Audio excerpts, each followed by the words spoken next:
Iran ও ইসরায়েলের সংঘাতে নতুন মাত্রা যোগ করেছে পাকিস্তান। শুধু সমর্থন নয়, পাকিস্তান এখন সরাসরি আহ্বান জানাচ্ছে মুসলিম দেশগুলোকে ইসরায়েলের সঙ্গে সম্পর্ক ছিন্ন করার জন্য। জাতীয় পরিষদে দাঁড়িয়ে দেশটির প্রতিরক্ষা মন্ত্রী বলেন, ইরানকে লক্ষ্যবস্তু করা মানে মুসলিম বিশ্বের সার্বভৌমত্বে আঘাত হানা। একই সঙ্গে ওআইসিকে আহ্বান জানানো হয়েছে জরুরি বৈঠকের জন্য।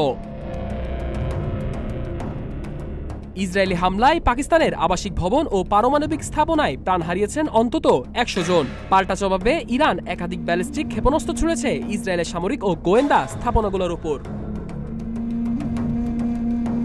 এই প্রেক্ষাপটে পাকিস্তানের প্রতিরক্ষামন্ত্রী খাজা আসিফ বলেন, ইসরায়েল শুধু ইরান নয়, ইয়েমেন ও ফিলিস্তিনকেও টার্গেট করেছে।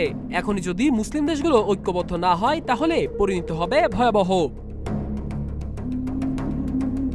পাকিস্তানের উপপ্রধানমন্ত্রী ও পররাষ্ট্রমন্ত্রী ইসাকদার এই হামলাকে বলেছেন ইরানের সার্বভৌমত্বের নগ্ন লঙ্ঘন।